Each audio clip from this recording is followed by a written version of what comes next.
Assalamualaikum warahmatullahi wabarakatuh.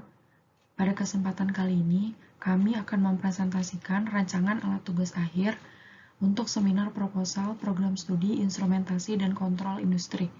Perkenalkan, nama saya Urfi Lutfiana Sabila dengan NIM 2103433025 dan partner saya Hibatullah Miki Sukmana dengan NIM 2103433020 dari Politeknik Negeri Jakarta. Adapun judul untuk mempresentasikan rancangan alat tugas akhir yang kami ambil adalah data logger parameter limbah cair pada tambang batu bara.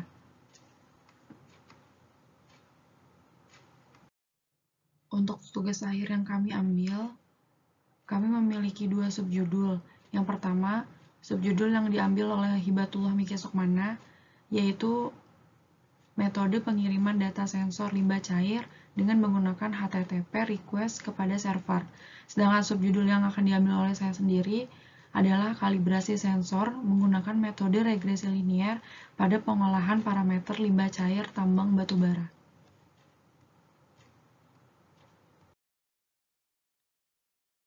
Presentasi yang akan kami sampaikan akan terbagi menjadi 8 bagian. Yang pertama latar belakang, yang kedua perumusan masalah, yang ketiga batasan masalah, yang keempat tujuan, yang kelima manfaat, yang keenam spesifikasi sistem, yang ketujuh parameter yang diukur, yang kedelapan luaran tugas akhir. Berdasarkan data Badan Pusat Statistik tahun 2020, jumlah produksi batu bara di Indonesia mencapai 187 juta ton. Hal ini menjadikan Indonesia sebagai eksportir batu bara terbesar di dunia, sehingga memiliki dampak positif yang signifikan bagi negara. Tetapi tidak sedikit juga dampak negatif yang ditimbulkan, baik itu terhadap masyarakat dan lingkungan. Batu bara mengandung berbagai mineral dan unsur anorganik yang dapat larut dalam limbah cair hasil pengolahan batu bara, sehingga perlu adanya pengawasan dari pemerintah terhadap kegiatan pertambangan batu bara. Oleh karena itu, limbah cair yang dihasilkan dari tambang batu bara harus dimonitoring dan dilaporkan kepada Kementerian Lingkungan Hidup dan Kehutanan Republik Indonesia. Menurut dengan Peraturan Menteri Lingkungan Hidup dan Kehutanan tahun 2018 Pasal 1 tentang limbah cair. Oleh karena itu, dibutuhkan device untuk menyimpan data parameter limbah cair dan mengirimkan data tersebut kepada pihak KLHK. Kami berinisiatif untuk mendesain sistem data logger parameter limbah cair pada tambang batu bara. Sampai saat ini, kami belum menemukan penelitian yang sama dengan tugas akhir yang akan kami buat. Berikutnya adalah perumusan masalah yang kami temukan dari topik ini.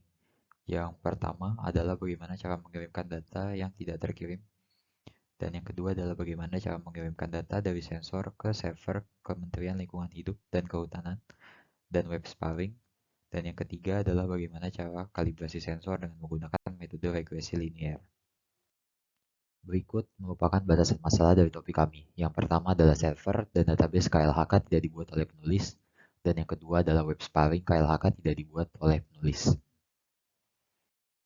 Tujuan perancangan alat ini adalah yang pertama, sistem dapat mengirimkan ulang data yang tidak terkirim, unsend data, sehingga tidak ada data yang tertinggal. Dan yang kedua adalah sistem dapat mengirimkan data dari sensor ke server KLHK dan web sparring. Dan yang ketiga adalah dapat mengatur akurasi sensor sesuai dengan standar atau tolak ukur, yaitu kurang lebih 5% menggunakan kalibrasi metode linear. Manfaat dari pembuatan tugas akhir ini adalah untuk membantu pihak KLHK memantau limbah dari tambang batu bara dengan cara memberikan data sensor yang sudah dikalibrasi secara real-time ke server dan web sparring KLHK. Selanjutnya adalah spesifikasi sistem. Sistem diaplikasikan pada tambang batu bara untuk mendeteksi 4 parameter, yaitu pH, TSS atau Total Suspended Solid, suhu, dan debit. Sistem bekerja pada tegangan 12 volt. Komunikasi antara sensor dan Raspberry Pi menggunakan protokol Modbus RTU RS485. Data dari sensor akan disimpan pada database lokal SQLite. Konten pada database lokal akan dihapus dalam waktu 1 kali 24 jam. Sebelum konten pada database dihapus, data akan di-backup terlebih dahulu pada flash disk atau flash drive. Data akan dikirimkan kepada server KLHK dengan menggunakan HTTP request. Data yang dikirim akan berupa file JSON. Data yang tidak berhasil terkirim karena koneksi terputus akan disimpan pada tabel tersendiri dan akan dikirimkan ketika koneksi sudah tersambung kembali. Parameter yang diukur untuk penelitian dari tugas akhir kami adalah mengukur pH limbah cair, mengukur TSS atau Total Suspended Solid, mengukur suhu limbah cair, dan mengukur debit limbah cair. Adapun luaran tugas akhir alat yang kami buat adalah untuk dikomersialkan oleh PT Quantum Prima Solusi dan untuk syarat mendapatkan gelar sarjana terapan teknik. Demikian presentasi untuk rancangan alat tugas akhir kami. Kurang lebihnya mohon maaf. Wassalamualaikum warahmatullahi wabarakatuh.